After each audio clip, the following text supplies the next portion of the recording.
이 전동 칫솔 시장은 4조에서 7조 원으로 아주 가파르게 올라가고 있는 시장입니다. 그 와중에 우리나라와 중국의 경우에는 전 세계에서 가장 높은 전동 칫솔 시장 성장률을 보이고 있는 나라이기도 한데요. 이 시장에서 저희 블루레오는 아무래도 세계 최초의 제품을 출시하고 저희만 유일하게 판매를 하고 있기 때문에 사실 저희 제품 컨셉은 점유율 100%입니다.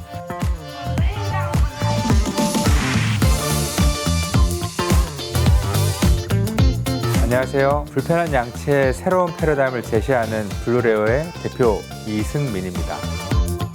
블루레오는 스스로 양치가 어려운 장애인이나 환자 그리고 아이들을 위해서 대신해서 양치질을 해줄 때 마치 치과에서 입안에 있는 물을 흡입하듯이 흡입 기능을 갖춘 전동 칫솔을 세계 최초로 개발, 출시한 회사입니다. 양칫물을 마치 다이슨 청소기처럼 강력하고 충분한 흡입력으로 빨아들임으로써 양칫물을 삼키거나 흘리지 않고 편리하게 양치질을 대신해서 해줄 수 있는 제품이기도 합니다. 저는 그동안 사회적 약자에 대해서 큰 관심이나 어떤 무슨 생각이 특정하게 있었다기보다는 어릴 때 학창 시절에 어머니께서 좀 아프신 어떤 그런 과정을 겪으면서 이렇게 봉사활동을 하는 것에 대해서 어쩌면 좀 당연하고 필요하다라는 생각을 하면서 자랐던 것 같습니다. 대학생 때 복지관에서 장애인분들을 위해서 봉사활동을 해주다가 몸이 불편하신 분들이 어려워하시는 걸 보고 뭔가 대체할 수 있는 도구나 제품이 없을까?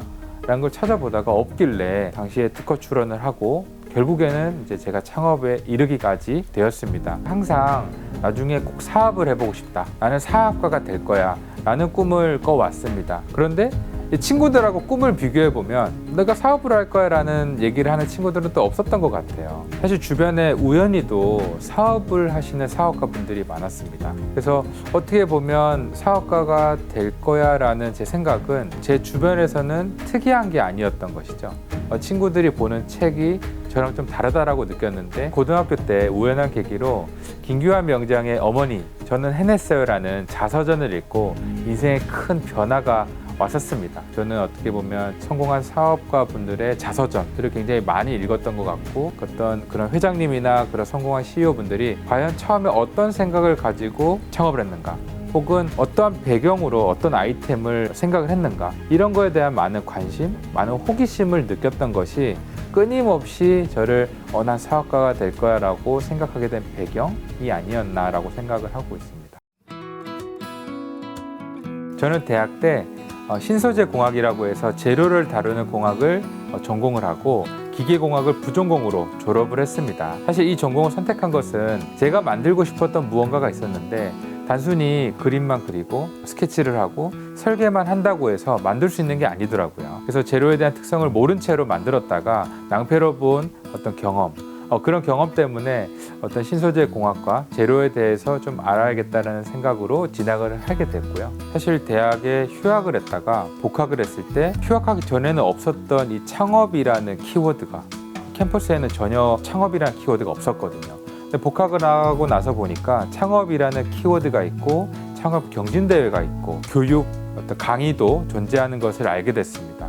알게 된 순간 제가 가지고 있었던 이 아이디어를 한번 경쟁 무대에 나아가 봐야 되겠다라는 생각을 하면서 참여를 하게 됐고요. 사실 저는 교육부에서 주최하는 KC 스타트업 페스티벌이라는 창업 경진대회에 참여한 적이 있는데요.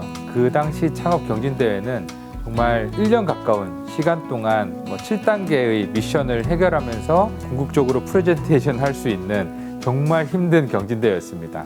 그곳을 이제 운영하던 주관하던 곳이 우리 기업가 정신재단이었었고요.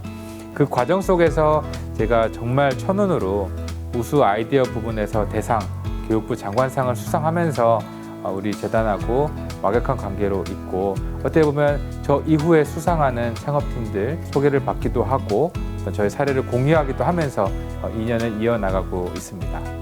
창업 공모전 혹은 창업 경진대회에 참여하기 전에는 제가 생각한 이 아이디어가 단순히 시제품 혹은 좋다 이렇게 단편적으로만 생각했다라고 하면은 이제 어떻게 보면 사업성, 시장성 그리고 판매되고 났을 때 어떻게 이제 진행이 될 것인지에 대해서 좀 다각도로 생각해 볼 수 있는 시야를 갖게 된 것 같습니다.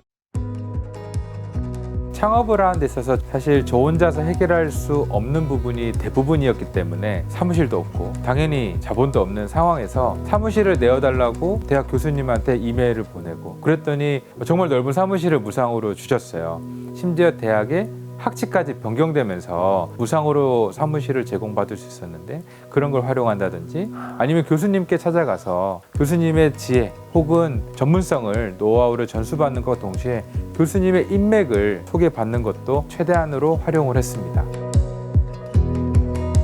제가 생각하는 취업과 창업의 가장 다른 차이점은 내가 판을 짜느냐 혹은 누군가 판을 짠 곳에 내가 팀원 내지는 동료로서 합류를 하느냐 그 차이인 것 같아요.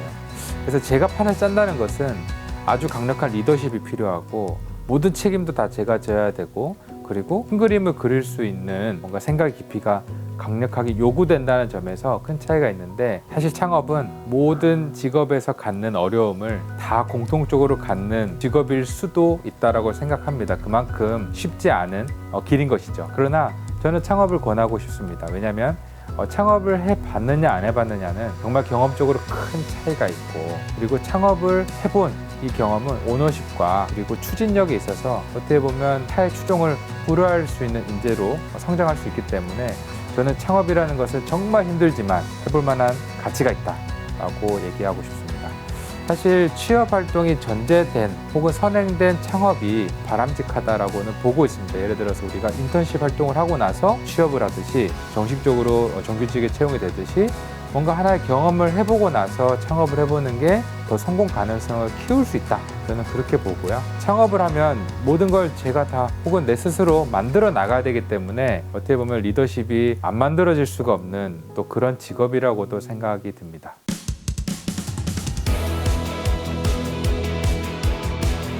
블루레오는 스스로 양치가 어려운 사회적 약자를 위해서 대신해서 양치질을 해주는 그런 환경에서 아이디어를 얻고 시작을 했습니다. 사실 이 장애인 보조기가 업계에서 이렇게 복지관이나 보조기 센터에 자문을 구하고 사용성 평가를 하면서 만든 우리 국산 제품이 거의 전무하다라는 어떤 평을 받고 있는데요. 블루레오처럼 장애인 보조기가 만들어졌으면 좋겠어 라는 평을 들을 때 사실 가장 보람찬 일이 아닐까라고 생각합니다.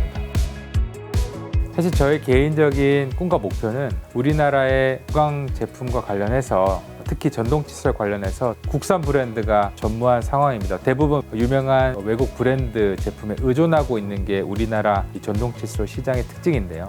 어떻게 보면 저는 개인적으로 국산 토종 브랜드로서 유명한 브랜드로 거듭나는 것이 제 개인적인 목표입니다. 나는 뻔하지 않은 리더이고 싶다. 우리 사회에서 당연한 게 당연하고 답이 정해져 있고 그런 틀에서 깨어나서 어떻게 보면 당연한 게 아니고 정답은 내가 만들어가는 거야 라는 생각을 우리 팀원분들에게 공유하고 싶습니다. 그래서 무엇든 할 수 있고 내가 답을 만들어 볼 수 있는 기회를 같이 한번 만들어 나가고 싶다는 생각에 뻔하지 않은 리더이고 싶습니다.